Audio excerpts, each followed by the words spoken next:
After reviewing the play, the call on the ice stands. We got a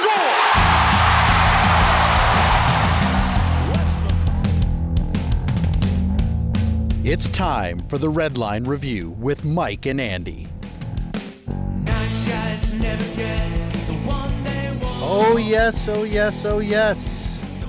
Hockey is back, and we are here for the first time. I am Mike, along with my affable co-host Andy. Andy, say hello.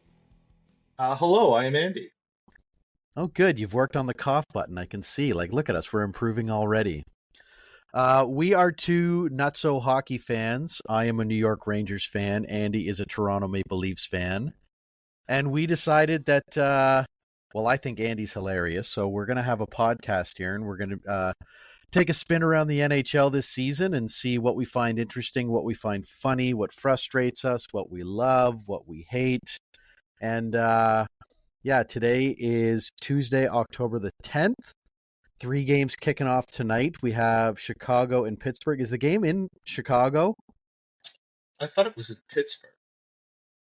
All right. Well, my stat man Andy's going to check on that while I'm going along here. But the debut of Mr. Connor Bedard, the man who's not so much as eaten a nougat in his life, is going to get his first taste of the real big game. Yes. The game officially is in Pittsburgh. The game is in Pittsburgh. You know, I'm a little surprised. I know it's Crosby and Pittsburgh and everything else, but, you know, I'm surprised they don't have Bedard starting at home this year. But overall, it's going to be an exciting first night. 3 games tonight. What are the other 2 games tonight? We have Nashville at Tampa, and we have Seattle at Vegas. Okay. So some West Coast games going on here. Well, Tampa getting in there, but yeah, overall, it's going to be an exciting year. How are you, Andy, as a Leaf fan? How are you feeling going into the year this year? Well, I'm feeling that Leafs goal song needs to change. Yes, the always popular Hall & Oates, You Make My Dreams Come True. I don't have that sound effect. I really should have it. I don't think the Leafs have ever made my dream come true. It is an interesting choice of song. In that, you know, most goal songs, it's sort of like an amp up kind of song. And, you know, this one is more, I'm in love with you, you know, and how do you feel as a Leaf fan? Let's say they're playing a good team and they're down like 3-0 in the third period, and then Matthews scores a power play goal. Or do you as a Leaf fan want to hear at that moment, you made my dreams come true? I don't want to hear that. I don't want to hear Hall or Oates. I want to hear something, like you said, that pumps up the crowd. Yeah. I mean, speaking of Oates. The mustache, about 6'3". An awfully big mustache. So, you know, I really think that they need to change it. So I think we're both in agreement on that. So what do you have any ideas of some songs that you could see? My first thought was the Benny Hill theme song, which just kind of encapsulates everything that you feel as a Leaf fan. Yes. So that's another one I need to have ready for next time. But the Benny Hill theme song, kidding aside, is there something you could see? Sure. I'm an AC/DC fan. I think something from AC/DC would sound great. Contingent on it not being used by any other teams. I think some teams do use like Back in Black, and I think there's a few others that are used. Thunderstruck, I could see. Thunderstruck. Yeah. Do you go with like a Canadian artist or someone from Toronto? I don't know. You know, the Tragically Hip, I don't know what song it would be. 50 Mission Cap? I mean, obviously they've got some hockey theme ones already. I don't think you need to do 50 Mission Cap. You don't need to constantly remind people about the Bill Barilko unfortunate, you know, incident all those many years ago. Maybe something like Three Pistols or something like that. You know, something really kind of amped up. Three Pistols. I don't know. Yeah, that could work. But song aside, the Leafs are obviously, you know, they're a very talented team who, you know, it's the same old song and dance, at least for the last 5 or 6 years, whatever it's been, the Matthews-Marner era, that they just can't seem to get over the hump. And I mean, as a Leaf fan going in, you've beefed up this year, you've added some guys. You talk a little about that and how you're feeling going into the season. Speaking of getting over the hump, maybe My Humps would be a good goal song. I don't know. I could see that. Uh, Going into the season, like always, a little cautious because you're a Leaf fan and like you said, you've seen this song and dance before. Um, Forwards look great. I think from a forward standpoint, they could really do some damage. Just the offense alone. Um, I don't like the defense very much.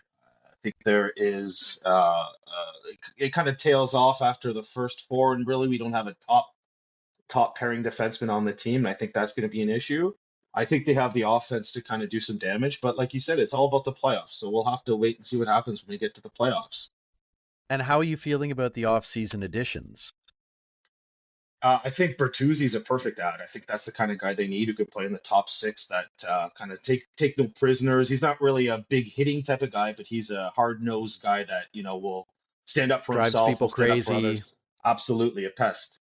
And Domi's kind of like that too. Again, he's not physical, but he's a pest, and I think they need more guys like that. I love those guys. I love having Matthew Nyes in the lineup. Domi, I find, is one of those guys, though. He had so much hype coming in to the NHL, and he's bounced around a bit now. Like, are you confident that he's found a home here and that he's going to be the right fit here? No. He's been on 7 teams, I think, right? Is Toronto the 7th team he's been on? I think it's 7. Oh, I'd have to look that up. No, I'm pretty it hasn't sure been it's 7. 7 Yeah, teams, has it? Absolutely. I think Columbus, Montreal, was he in Carolina? I don't even know. Hold on, I'm Dallas, going to look up. Toronto. I'm going to say 7. Okay, so having looked here overall, this is Max Domi's 7th team. Andy, look at right off the top there, ladies and gentlemen. I mean, Thank you. impressive is not a big enough word, as big a word as it is. But yeah, so 7th team for Max Domi. That's crazy. I thought it was maybe 3 or 4, but yeah, you hit it nail on the head there. And yeah, so we'll see if he fits in. It looks like they're slotting him in right now on the second line to start. Why he's above Nyes is a little lost on me at the moment. Nyes is really, from what I've seen, the Leafs has really shown that he's here to stay. I could definitely see him moving up with Tavares and Nylander. And what about Nylander? I mean, how are you feeling with a guy going in that, a lot of people are knocking him about wanting too much money, but there's also the talk that, the last couple of playoffs, he's been a better player than Matthews or Marner. Well, I think it's funny that they were talking about this whole center move, and now it appears he's back on the wing. I find that a little odd. Yeah, I guess training camp, especially when you bring 3 or 4 new guys in, sometimes it is just about, throwing things down on the table and see what fits together, right? So maybe they had, hopes that Nylander could slot in there. Part of me feels like maybe they were trying to turn him into a center to up his value for a, potential trade return down the road, but I don't know, because right now they can't afford him, and it doesn't sound like even next year that the cap's going to go up very much again, based on what we're hearing, just by a couple of million again. So as we keep recovering from COVID, it's a little frustrating that the NFL and baseball and basketball all seem to be flush up and running again, and everything keeps going up and up. And for the NHL, we just keep crawling along with these terrible increases in the cap, which for 2 teams like ours who like to spend money, it just crushes you, because it's not about what you think is fielding the best team. It's making sure everything fits into this box. Yeah, I agree. I don't know if they're going to be able to pay him the 10 million. Is he looking for 10 million? I think that's the kind of number that's been bounced around. But like you said, I think he's been their best or most consistent player in the playoffs for the last 4 years. Yeah. And putting him up on the second line with Tavares and Domi, I think is a little scary because none of those guys play defense. Right. I would agree with you. I think Nyes would be a nice fit in the top 6, but I guess we'll have to see how it goes. They're obviously looking to have some depth in the bottom 6. Maybe that's why we're seeing Nyes down there. Yeah, I mean, you want a well-rounded, at minimum, I would think, top three lines. That fourth line generally is going to be a sort of a shutdown, more of a defensive-oriented line. Try to shut down the other team's bigger threats.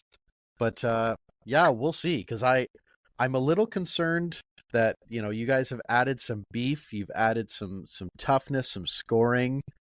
I wonder if you've gotten worse defensively, which, as we all know, seems to be one of the Achilles heels when it comes to the big playoff time for your boys. Well, playoff time, I think they've actually had trouble scoring. They didn't score anything against Florida, and they didn't really get scored upon that much by Florida. So I think it was scoring that kind of seems to be the problem in the playoffs. I don't know. Remind me, by the way, to find the sound effect for the "We Want Florida" chant, so I can insert that every now and again when we're. We want Yeah, win in the playoffs. That's my chant. yeah. The Leafs wanted Florida like the Blue Jays wanted Minnesota, and we all know how both of those panned out. So, on the other side, on the Metro side of things, the Rangers were for a couple of years looked at this up and coming young team that was going to start to take over the NHL and Broadway and everything else, and it sure looked like it was heading that way. And then, the playoffs came last year. We got up 2-0 on Jersey, and as anyone who follows it knows, it flipped, and it flipped quickly. And before you could say Darius Kasparaitis, we were gone, and New Jersey was moving on. But I think the Rangers are in a similar situation like the Leafs in that the regular season is the regular season, and it's what you do in the playoffs at this point and where your teams are in the window. I think I really like the additions they've made given the budget they had. Blake Wheeler, I really think is not only going to add some scoring, but he's can be a bit of a nasty player, which I really think is lacking in Rangerland. The whole Tom Wilson, Artemi Panarin incident where they brought in Ryan Reeves, who didn't fight Wilson one time the entire time he was here. But I digress on that. I love Reeves. I just wish he would, made us all feel a little better about that. But yeah, overall, I think the big thing, and it's I feel like a broken record with the media talking about the Rangers, but a lot of the success of this team is going to fall on what's known as the kid line, which is, Philip Hedl and Kako and Lafreniere. Now, Hedl really seems like he's taken some steps. He's been a good playoff performer. He's increased his point total most years. And the one guy that I've been really impressed with, at least in the preseason so far, is Kako. I think a lot of people very easily have been writing him off because he's not Jack Hughes. But he's become a very, very good defensive forward.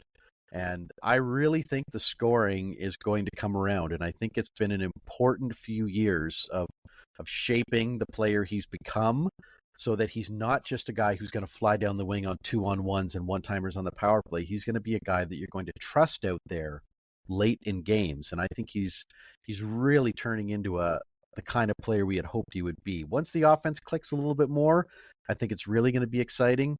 The big question, of course, is Mr. Number One, Mr. Alexei Lafreniere. I wish I could say his name more because you don't hear it very often on the score sheet. I think I read the other day between regular season, playoffs, and preseason, his last 15 games, he has 1 point. And, Brooksy is calling him out in the New York Post, but he's kind of telling the team to, he just let him relax and play his own game. I don't know I think it's all mental because you watch the video clips. Now, I know it's junior, but you watch the video clips of him with Team Canada before he was drafted and how electric of a player he is. And he just seems lost out there. He reminds me a little bit of Chris Kreider in that he looks like he's overthinking. And by overthinking, he's not doing anything. So I don't know where this story ends up for Lafreniere. I think if he can wake up and become 80% of the player that we hoped he was going to be, it could be a game changer on Broadway. But until we see it, I think it's going to be key in the first maybe 10 games to get a little bit of puck luck.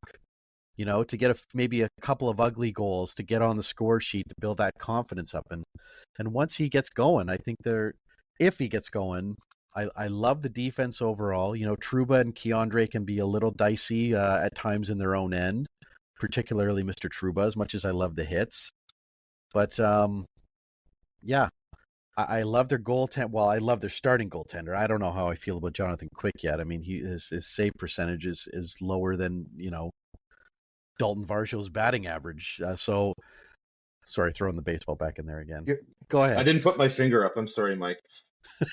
That's our little system here. I'm supposed to put my finger up. I didn't put my Yes. finger up. I'll go back to the I, penalty box. I'm sorry. I also didn't say which finger. You know which one it is. But yeah, they've got great starting goaltending. They've got, in my opinion, the 1A, 1B best defenseman on the planet in Adam Fox.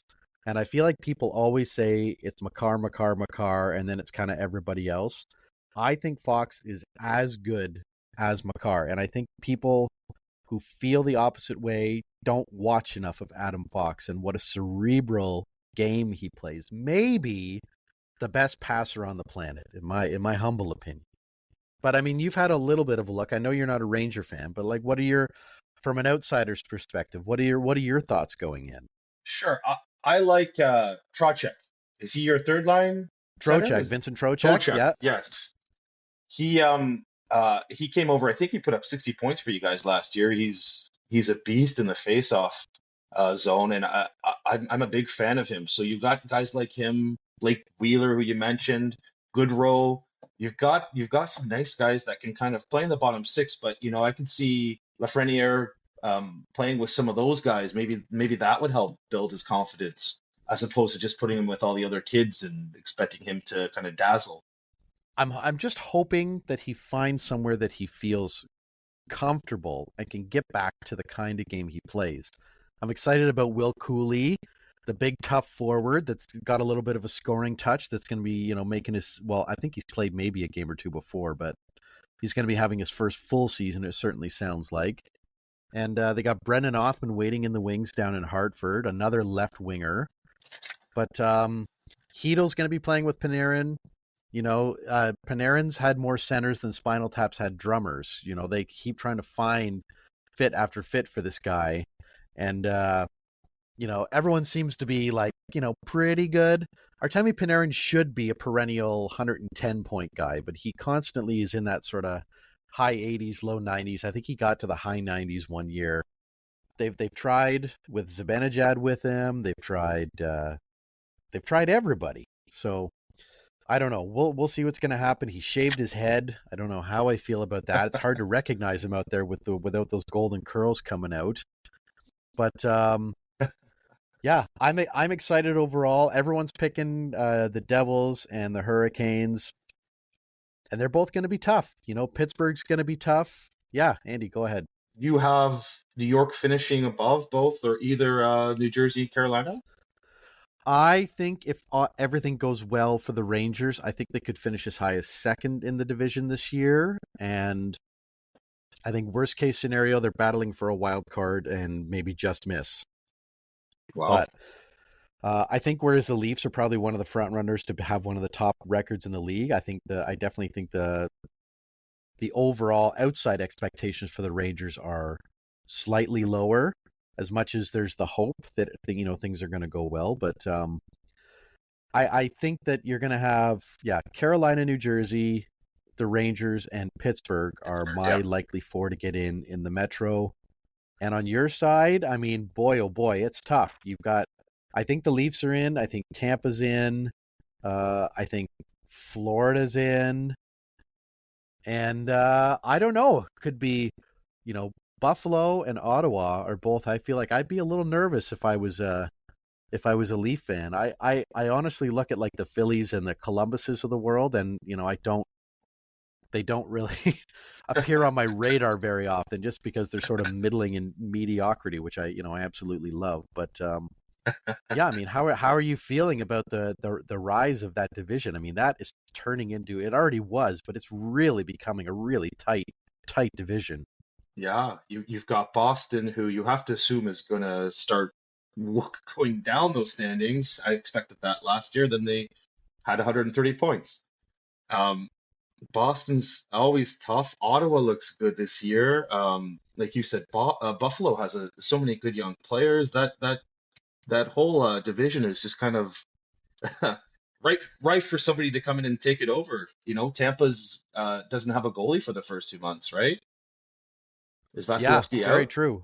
Yeah. I can't remember the guy's name that's going to be stepping in for them as the starter, but I had never heard of him coming in. But Right. Tampa's got a great D, and a lot of times when you have maybe not your all-star goalie back there, teams can tend to play better defensively because they know they need to be more aware that maybe who's back there is not going to bail them out as quite as much as Vasilevsky would. Sure. Florida with their goaltending. I mean, you saw what Bobrovsky can do in the playoffs, but you also see how average he can be during the regular season, and that's a team that didn't make the playoffs until I think the last week or the last few days. I Yeah, don't know. it's tight.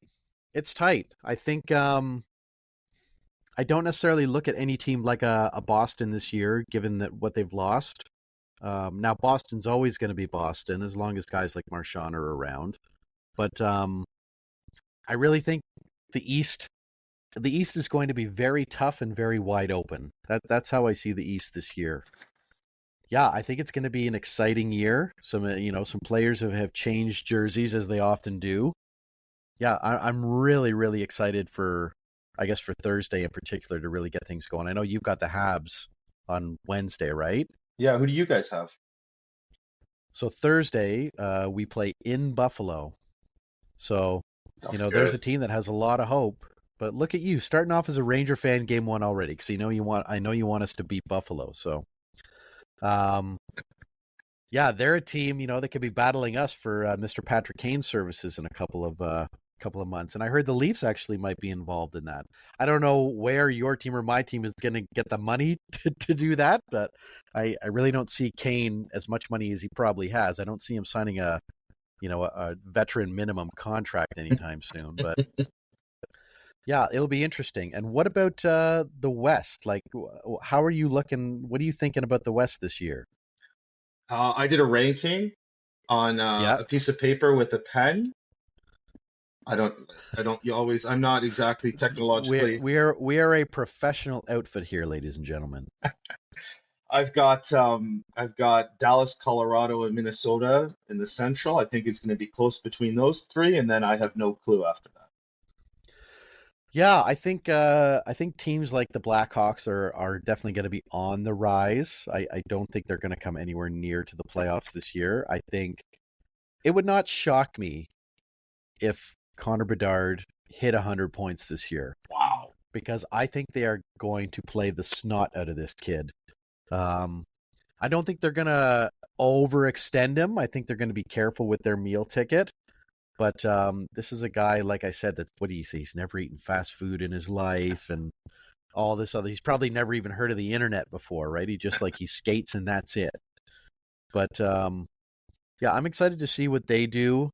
The Jets, I mean, they lost a couple of guys. They re-signed a couple of guys. Are they rebuilding? Aren't they? I mean, I don't know what the Jets are at this point. Yeah, it sure sounds like they're taking Shifley and trying to build the team around him. So maybe they're kind of doing one of those kind of mini breakdowns and rebuild back up. But yeah, overall, I think you're pretty accurate with Colorado, Dallas, and you said St. Minnesota. Louis, Minnesota. Minnesota. Yes, Minnesota. Minnesota's one of those teams I always find that I just kind of forget about.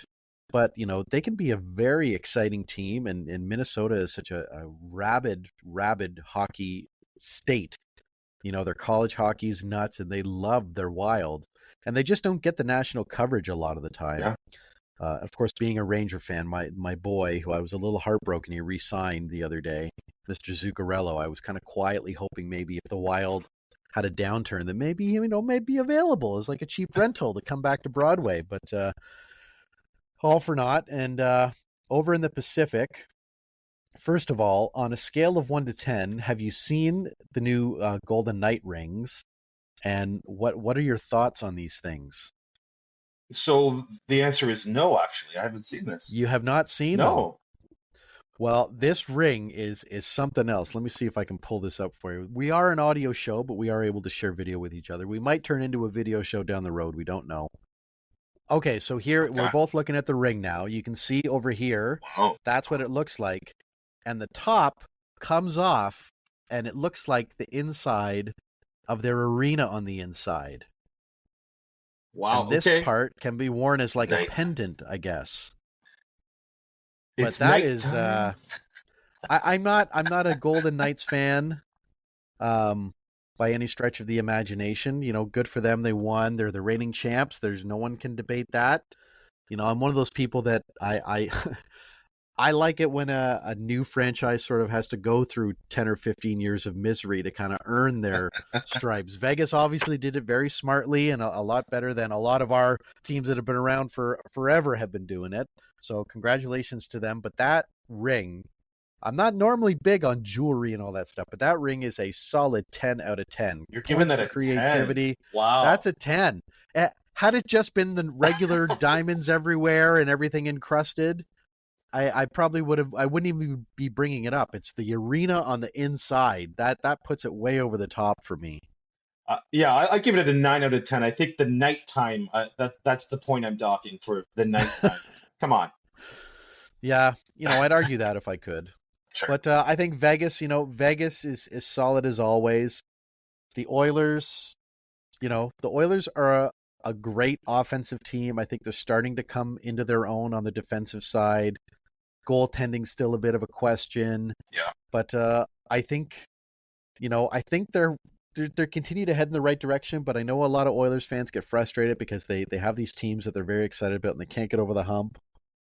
But you know, I don't know how much more you can ask of Connor McDavid and Leon Draisaitl. I mean, they've been giving them 100-point season after 100-point season and unbelievable hockey night in and night out, and it still can't get them over the top. I was having a debate about this actually the other day. Let me know your thoughts on this. I was saying to somebody that when it comes to hockey pools, straight hockey pools, that you should not be allowed to draft Connor McDavid. It automatically gives you like a 30-point leg up on everyone else in the pool that you're competing with, assuming he stays healthy, of course. Well, I remember, so a story from my dad when he used to do an office pool every year.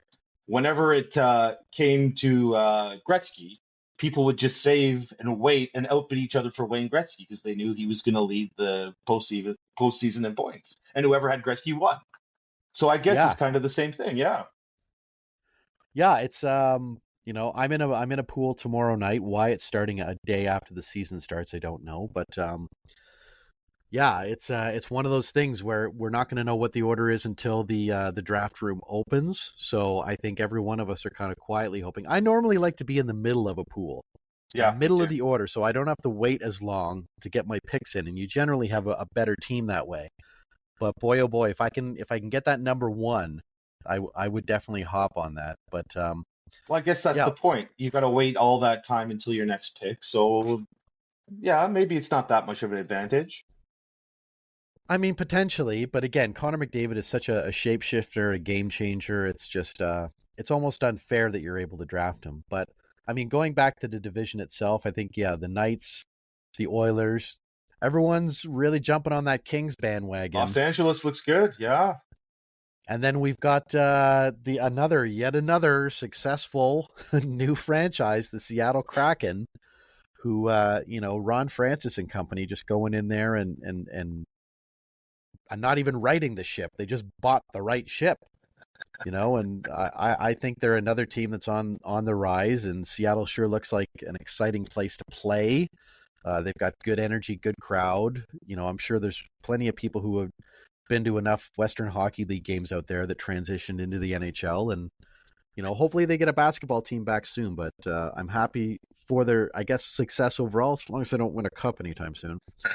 And then you have the other four, you know, the Flames, the Canucks, the Sharks, and the Ducks. I mean, boy, oh boy, the Flames just felt like a team that was about to be turned up to an upper echelon team, and then, you know, someone pulled the fire alarm and half the good players jumped off the boat.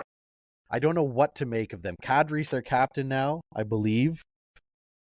Calgary's always a tough team to play against, even when they're not necessarily a good team, I've always found. But yeah, I think they're one of those teams that could be battling with Seattle for that last playoff spot. They finished 7 points behind them last year. But the other three, the Canucks, Sharks, and Ducks, I think are all just, probably looking at draft rankings at this point. I've got Calgary kind of slipping in there above Seattle at number 4, actually. Yeah, like what do you think is going to turn Calgary's ship the right way this year? Being rid of Daryl Sittler, perhaps? Yes, he can go back to his farm.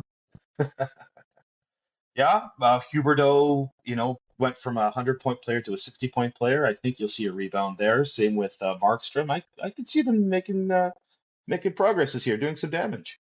I agree in that. I think the whole team, not to put too much weight on him, but I think the success of this team rests on the shoulders of Huberdeau. If he can get back to that player, that changes a lot for that team. But if he's going to continue to regress, then they could be looking at another team that's looking to, turn things around and rebuild. Yeah. But the Canucks, I don't have much thoughts on the Canucks. They're a team that has some really nice players, but a lot of players who are, not really doing the job for them. And I think Canucks, Sharks, and Ducks are all in the same boat. I think these are going to be teams that are going to be at the bottom all year, that are going to be trading off pieces come the deadline and looking to rebuild through the draft and free agency. But we're both East Coast guys, and we both tend to watch, the Eastern Conference a little bit more. But I always love a good Western Conference playoff battle. When you get like those Oilers and Flames, or some really tough battles out there. But I think it's going to be exciting. I think. Should we get into predictions? Sure.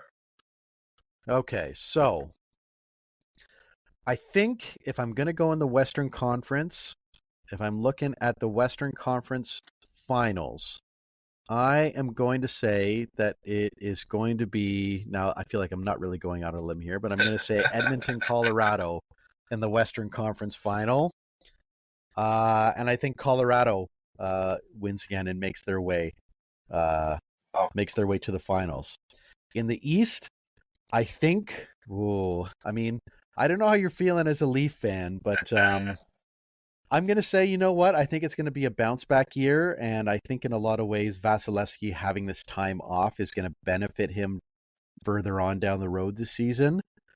And I think it's going to be Tampa. And I think Tampa, as much as it kills me to say it, I think it's going to be Tampa and the Devils. So Putty on Seinfeld can take a hike. Devils. But I could be wrong. Would I love the Rangers to make the right moves and get hot and everything else? Absolutely. I hope the Devils go 0-82. I know all you Devils fans are going to roast me for that, but you've got a heck of a team right now, and yeah, I really think that it's going to be the Devils and the Lightning, and I think Tampa's going to the final. I think we're going to see Tampa, Colorado, and with that, I think Colorado's probably going to hoist it again. Now, we're going to listen back to these at the end of the year, and we're going to see how wrong we are about everything. But, I really think it's going to be a fun year, an interesting year.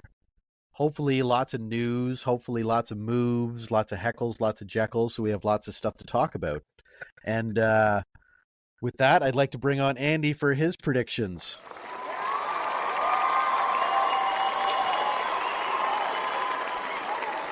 When we have sound effect buttons to play with, wow, this is a 30-second clip. So I'm just going to tone that down a bit. But sorry, I have to get to bed, Mike. Yeah. Andy, hit it. Let's start with the West. Hi, my name is Andy. Colorado. I've got Colorado coming out of the West as well. I like Vegas. I think it's going to be close there, but I've got Colorado. That is my in-depth look at the West. Who are they playing? Who are they playing in the Western Final? Vegas? He said with.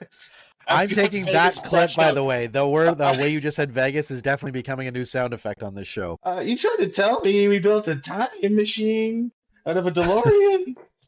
That was my Michael J. Fox. That's why I said Thank it you. that way. Thank you. Thank you. Colorado. But Colorado's going to come out of the West. Colorado, Vegas. Okay. Yeah. And what about in the East?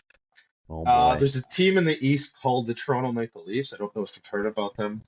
They don't get much airtime, so I figure I should. Thank you. I like your idea with Tampa. I think they will bounce back, but I'm taking Toronto because come on, let's get crazy. And I've got them Toronto, playing the. and Go ahead, sorry, Mike. I was just gonna say, who are they playing? The aforementioned New Jersey Devils.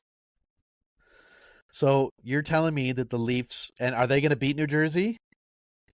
No, I have New Jersey going to the finals with Colorado, and I have the Devils taking it all. Gross. Yep. Oh, gross. Yep. I mean, it's hard to argue, but yeah, we'll see. Because New Jersey, they've got a great young team, a very well-rounded team. They came back and obviously ended up dominating the back half of the series against the Rangers, but then they kind of wilted against Carolina in the next round.